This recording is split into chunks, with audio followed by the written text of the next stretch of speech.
because it's on all the dailies today, and the election team to remain in office longer. We could just discuss this briefly before we discuss Jubilee and ODM politics, because I know that one we have to. Now, the embattled electoral commissioners could remain in office beyond this month due to a delay in effecting the required legal mechanisms. We do understand the president is yet to assent to the elections amendment bill that was passed by both the National Assembly and the Senate last week, and which went through unamended. So we're still waiting. But now that means that because today is the 14th, the IEBC was to be out by 30th of this month. And between the time stipulated between when the president can assent to a bill, it becomes law, it's gazetted, and then after 14 days it can be effected, definitely will have gone past the deadline. Then what does that mean to the elections next year? Well, that is why the committee said it is seamless, that they, until when these ones come in, these ones get out. There are some, we looked at many hurdles, but I am hoping, because I know she's a commissioner, that the way we toiled, they can toil. I mean, this is something, that's why we 10 months to the election? We retained it with the politicians because we know they understand processes, and when processes are within political, when they are political. So for me, the best the PSC can do is just if they can come in and be able to, and the church leaders now who are the vetting and the ones who will come in to understand the process, they should not push this process beyond. We did it with 30 days. I know if you ask me, the first 15 days we had, we were in a very worst scenario. We unlocked this thing in 4 days. Yeah. I believe they will do it.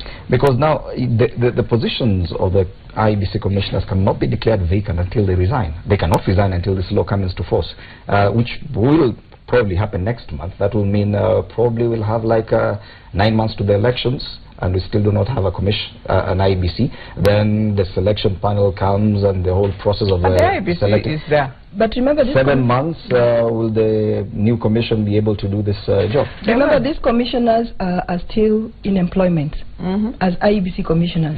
They have timelines that they've actually gazetted, so they're expected to actually still effect their timelines. They will only leave when the other people come in. The only problem is the new commissioners are going to have a shorter time to actually acclimatize. Yes, before the next election. Otherwise, in terms of timelines and things that ought to be done before the next general election, that is going on with the current IEBC, or is still expected to go on because they are still in office and still earning a salary. Remember, it's the same IEBC that Jubilee wants to run its party primaries. Yeah, what I'd like to say is, what I don't understand is why the president has not assented yet to the bill, to the bills, because we sacrificed a lot, by the way, in terms of at least the National Assembly, and I'm sure the Senate too. People really wanted to make amendments because there were some even obvious, even commas, you know, there were even, you know, people really wanted to make amendments. There are things we didn't necessarily agree with, you know, but then people sacrificed and we said this will pass with no amendment. Why?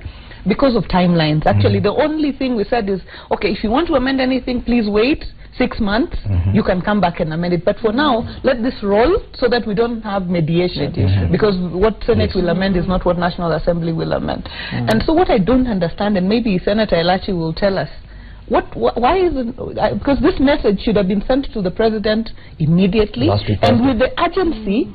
Why isn't the president assenting to these bills? That is a concern to me. Why? Because we know very well the timelines. And in this new law, even acquisition of equipment, procurement, is actually, you know, Senator, in your committee did very well to say stakeholders should be involved in acquisition, in testing of equipment, which means this IEBC, the current IEBC, which we don't want, as ODM, you know, Rosa and I and all the rest of us, were on the street to say that we want this IEBC to go because we don't want them involved with again, another chicken gate, because we don't want another chicken gate. But as things go, they will definitely have to be involved because it's only 8 months to the elections. Yeah, and this is why we are concerned that this law should be assented to, and we should have some sort of resolution for it to kick off immediately. We did not even amend to put the what is that date? Do you have any idea why Well, I will go back to the National Assembly and ask the National Assembly, because the Speaker of the National Assembly is supposed to take the bill to the President. Even after and there's no day the bill arrives at the President's office and it stays there. They normally stand there immediately and they sign. So the National Assembly should tell us why. I thought the Senate was we finished and we returned it to them. What's the process of taking the bill? But I think Monday was a holiday also, and that is why. Remember that Attorney General's advice that probably advising the National Assembly that they should reconsider and probably change the date of the general election. So if the President is actually knowing very well the tight timelines that we have and still taking his time to assent to that bill to jumpstart the process, at the back of my mind I'm like, does he really want elections to take place on? But let me weigh in on this, because actually I've also had to learn the hard way that if a bill is passed today, it doesn't get assented to tomorrow. There's a process of producing a vellum. When my bill was passed, I also kept saying, hey, has it been assented to? Now, hold on. There's a vellum that is produced, and there's a process around that vellum. There's a government printer involved. So it's not a lot of time. So what we would be saying here today is that the President should sign this bill immediately. So that if the bill is signed today, then it can start running. The time can start running. But I don't think that you should read mischief into a process that is otherwise controlled, you know, in a normal way. But once the bills are signed, let me say this, which is to respond to what Rosa is saying. I don't think that the country can take a change of date of the election. We tried it in the National Assembly twice. It didn't pass. And even then, it was a popular initiative in the National Assembly, not a popular initiative with the population. So everybody now is ready to go into an election in August of 2017. I think that this new constitution, if you look at the architecture, if you see that the date of the election is the same for all the offices, any change now, I think, is going to give us more trouble. So what we should do is have the bill signed, have the new IEBC recruited as soon as possible. We vet the commissioners and we vet the chairperson. But in the meantime, the Secretariat, which is really the custodian of the work of the Commission, continues with preparing for the August election in 2017. The change of date, the preferable date was December. Even now a preferable date would be December. But if you look at the Constitution, the parties, the tussling, if we change that date, we will go into uncharted territory. Let us stay within the Constitution, which we know. The Constitution, we know how the disputes will be resolved. If we go to unknown areas, I suspect we'll have a lot of trouble there. And you also put other commissioners into a lot of problems and other institutions that have followed the same timelines in terms of coming in and going out. Okay, let's not discuss politics, and sorry to rush you because it's definitely because of time. Remember, Cheche is coming up right after this session, and today Udo Kamimo Mutegi Njau and Charles Odhiambo will be hosting Alfred Mutua, the governor from Machakos, and Jonathan Mweke, deputy governor, Nairobi, of course discussing devolution as well as divisions between governors and their deputies. That will come up immediately after our breakfast. But let's now discuss some politics, and of course both ODM and Jubilee entertained us over the weekend on Saturday with the official launch of the Jubilee Party at the Kasarani, and of course the 10 I was almost calling it 10 over 10. It's the 10th anniversary of the Orange Democratic Movement Party in Mombasa. But I've seen the story here, and of course both parties are being accused of making promises and failing to deliver with regard to the two events. And of course one is that Jubilee Party, the president failed to name the officials of the party as promised come Saturday. We've seen the names that have been presented to the Registrar of Political Parties are the same officials from the JAP, the Jubilee Alliance Party, that really did not dissolve, just decided to drop the alliance name and become Jubilee Party. So those are the officials. Remember, there was a lot of wrangling within Jubilee with regard to who's going to hold the chairman's position. I remember Beatrice Salachi had even been, according to a list I saw on the dailies, you have been proposed for a position there, deputy party organizing secretary. Right now you have no role in any party because your party is already dissolved, and now you're partyless, or you're in Jubilee Party, but you're not an official. On the other hand, ODM promised we're going to see 47 buses, branded buses from all the counties. You're going to make a grand announcement. The only announcement we saw is that Raila Odinga is going to be ODM presidential flag bearer, which he had already made in Kakamega. He had already made that announcement. Kenyans feel cheated. Well, let me start. First of all, I never saw an announcement saying we are going to Kasarani to bring in a list of our party leaders. How do you launch a party without officials? Well, you have to go back to, and I remember the president saying very well, everything will be done by Wananchi. Our people will have to vote you in from the ward level. Yes, from the ward level you come and you take a seat. And therefore they have to go back to the counties. First of all, I think the best and neat way of doing the whole process is after, and we did not dissolve, we merged. And therefore we merged in a new party which changed its name, which is okay. By law, that was the best way of doing it. But having said that... Are you saying APK still exists? We merged. Do you exist? And we can say we merged. They are merged. Now we dissolved on Saturday. So at first, we merged. We merged into a party, and therefore on Saturday is when, you remember, when you look at that grand whole scenario, you realize now that time is when every party was being dissolved, and you are told. So at least there was some dissolution at some point. On Saturday, of course, we dissolved. Now but the most important thing is that we have to go back to the counties. All the delegates that came from the different that had merged now and have now one meeting at the county level, so that people also feel we are participating in this process. Remember, we are coming from a scenario where Kenyans, and that's why they feel they are cheated, felt that everything is normally done by a few on the top, and then you decide for us, our SG, you decide. So let them just go. Let Kenyans feel they are part of this party, participate in this process. Are you reading from the same script? Were you aware that to appoint your party officials for the Jubilee Party, it will be done from the grassroots level? I think so, because we in TNA, I'm a TNA member. TNA dissolved? TNA dissolved. We are now in... Did you merge? We are now in Jubilee Party. We merged into Jubilee Party. But what I can tell you as a country, I mean, I don't understand the concentration on these seats. Because the attraction of Jubilee Party is not really the officials. It is the manifesto. It is the agenda for this country. It is the agenda for change, agenda for unity, agenda for development. I'm particularly excited about Jubilee for the developments that we keep pursuing, despite all the odds. Electricity is moving, education is moving, infrastructure is moving. So that is where we should be happy about. This idea of being a Secretary General of a party, and getting elected, getting re-elected. You get re-elected as your president. Very unfair question to Jubilee Party. Yes. Because they don't know what it is to hold party elections. I can guarantee you I can guarantee you that 5 years from today, or maybe 4.5, because there will be the next election, there will have been no party elections up to grassroots level from Jubilee Party. Why? Look at TNA is a key stakeholder within that merger, and so is URP. They were formed in 2012. Up to now, they've had interim officials and have never held elections from the grassroots level. So what are you telling us?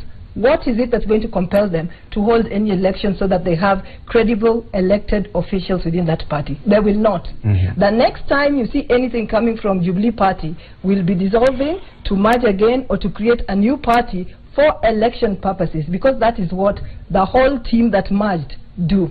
Look at the whole list of 12 or 13 parties that merged. Which one of them has ever had party elections from grassroots? None. What is it that's going to make you think that they will have? APK had, by the way. Unless you're going to teach them and that is why democratic we were able across the country to have 59 MCAs. Across the country, as the SG, I was able to bring in Jubilee 1.1 million votes. It was not a joke, it was a serious party. So, and I want to tell Rosa here that there is no way that merging will allow you to say you cannot have elections, because don't forget, you have parties who have come in and they believe they must, because if you go that route, the others will. Can we therefore say that we have it in good stead that actually Jubilee Party will hold elections for its officials, grassroots elections for its officials in a few months? They must. Because if you don't, the other 9 parties or 10 will feel that indeed this was a hook. It will bring the worst scenario I have never seen. Yeah, let me just say, why, and you've seen the conflicts of TNA, URP, APK. When they go to Meru, then what you will be trying to do, and we will not heal, is that when you enter in a region where a party was strong and which was not, you've not been there yourself, then you cannot survive into that Jubilee. So we must have elections. Whether it will be who, they must have Jubilee Party must have elections. Yes, I will not hold my breath waiting for Jubilee Party elections. Well, I don't want to hold for ODM. They fight until they can't hold at the national level. We are facing a general election here. We are facing a general election in 8 months. You tell me what time there will be for a party with no records of party elections. Party primaries. You know, party elections, party primaries, and so, and you know, what Jubilee has always done is brought in what Jubilee parties, and I know there were only which Jubilee are you talking about? All these Saturday. Which Jubilee is this? Which started on Saturday? I don't understand which one we are talking about. We are splitting hairs. It's a new baby. TNA never held elections. No, I don't know what is TNA because I'm not a member of TNA. And I've never been a member of TNA. I think don't be defensive. Let me just, I gave you time to make your point. So I will not hold my breath for party elections. TNA never held elections.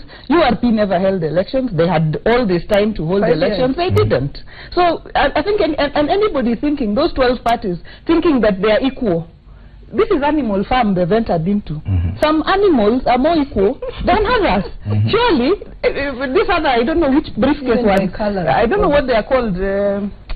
There were others. You know, we have been told about 12 parties. Me, I know about URP and TNA coming into a family. But even APK, fighting for TNU. But let me just no, I'm not fighting for APK. Me, I'm not a Jubilee member. Let me make no idea what I'm talking about some buses. You know, we had so many buses in Mombasa as ODM. So many. 47. We haven't seen ours of Kakamega. Was just a very small fraction. There were so many buses, and the grand announcement was that Raila Odinga is the ODM from the party. How grand was that? He's the only one. We have never said now. He was the same one. Excuse me, ladies. How grand was that when we had him say the same thing in Kakamega? You had him say the same thing in Kakamega. You had him. But this time, it was not Raila saying it. It was the whole ODM fraternity urging him to represent ODM. Were you expecting a bigger announcement? Yes, I was expecting a bigger one because they're also in CORD. What happens now to the other partners? Let me answer that question. Let me answer that question. But even before you ODM is a party in CORD. Wiper is a party in CORD. Ford Kenya is a party in CORD. And we are going to have a single flag bearer for CORD. And even, you know, what they are not expecting is a bigger tsunami coming. But that's going to be even... So let's do that now. ODM is now that the others are going to bread. Let's go back to this. First of all, ODM was not turning 10 on that day. It was just a quickly cobbled up party to counter the Jubilee one. Sometimes you celebrate your child's birthday not on Tuesday when the birthday falls, but on Saturday because there's more time to celebrate. So something like that. Now, this is like 3 months after you celebrate the birthday, so that you are in time with the other. But let me say this, we are still waiting for a bigger announcement from CORD. But for me, I'm not worried about the announcements of parties. Let us have a competition of ideas in this country. It really doesn't matter who are these party officials. I'm not too excited myself about the local levels. Because what happens? Look at what happened to the ODM when they tried to hold an election. It was a shambles in the we finally we went back to a negotiation. We won't be able to hear each other. Calm down. Let us go this way. I want to ask, let us have our constitution. Have political parties that are trying to entrench Uganda democracy with officials. But in the meantime, let us pay more attention to the next election. So that I would personally prioritize party primaries, which are well done, both in CORD and in Jubilee. We do proper party primaries so that the leaders that we get at the national level are the leaders that the people deserve. So we are saying there will be no elections. But having said that, ladies, our time is up as we wind up. I want to ask Commissioner. Yes. She did her primaries, her party elections in Homa Bay. And she's a chair. And I know what she went through. And so she should not tell me here, because I know she's a woman. I respect her. She's my commissioner. I won't go mad. She needs to look at that and tell me whether she really did those incidentally on the Homa Bay County Chairman. Yes, not incidentally. Accidentally after they really fought with Kaloma. Ladies, okay, ladies, excuse me, ladies.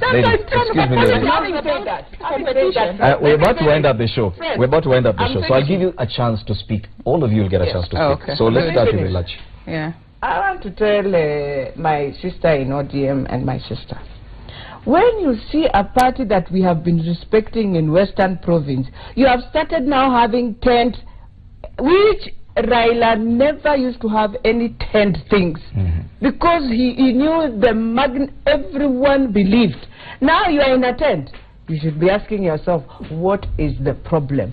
What is facing us? That's all I can say. When you're meeting delegates, if you have a party meeting just for delegates, it's okay to be in a tent because it's not a rally. And what you've seen in the recent tours of Honorable Raila in Western Province is meeting with delegates different from rallies. And you've seen the magnitude of people who come for rallies. Obviously, there have been no tents at rallies. But I'd like to say this.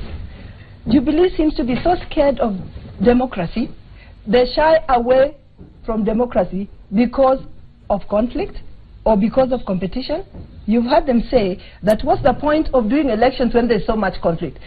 You are scared of paying the price so that you achieve democracy, and yet you want to govern this country and say we are democratic. This is where we are going wrong. Attempt to have your party election so that when officials talk, the officials who've been elected and who are credible and who have the mandate of the people. But if you're scared of that, you cannot tell us that you're going to give us good governance in this country without democracy. Thank you. Let me go back to the Nyeri case, because we are speaking to Nyeri. It's a little bit more, it's more interesting to me. That I understand. And say to our Nyeri people to follow the discussions going on in terms of how governance is going to be made. Our governor is going to be on the stand today again, and I think it's very, very important for our county and many other counties to understand the issues at play, and these are issues of money. Even as we go into Jubilee and CORD frontiers, if something is happening in your backyard, we, for example, all of us in Nyeri are in Jubilee. But even though we are all in Jubilee, it doesn't give anybody a license to now come and use money badly because we are in Jubilee. We are in Jubilee, but we are going to be in Jubilee and we are going to do the right things for our country and for our counties as well. And I think that for me is the politics I would want us to continue pursuing. I'm not afraid of the party posts and party elections, and I think that our party headquarters is addressing that issue. But for me, if I look at the wider interest of Kenya, having seen what these party chairpersons do, a lot of them were coming in to be a party chair just so that you can steal the nomination certificate. It wasn't even for good reason that people fight to be party chairman at the local level. It's for bad reasons. If we put our nominations into an IEBC framework, put our nominations proper, the party chairman will be left then to address party issues. And these conflicts will reduce. But for me, devolution first, and in Nyeri County, we first resolve the issues and then we'll come back to national politics. I think local politics first. Finally, all politics is local. Ultimately, I think what I'd like to say for Jubilee is do not fear elections. Tell us who the officials are. Let the reality be out there through whichever way you guys decide. What I hope is that women will hold substantive positions within the party structure, and I hope that that happens.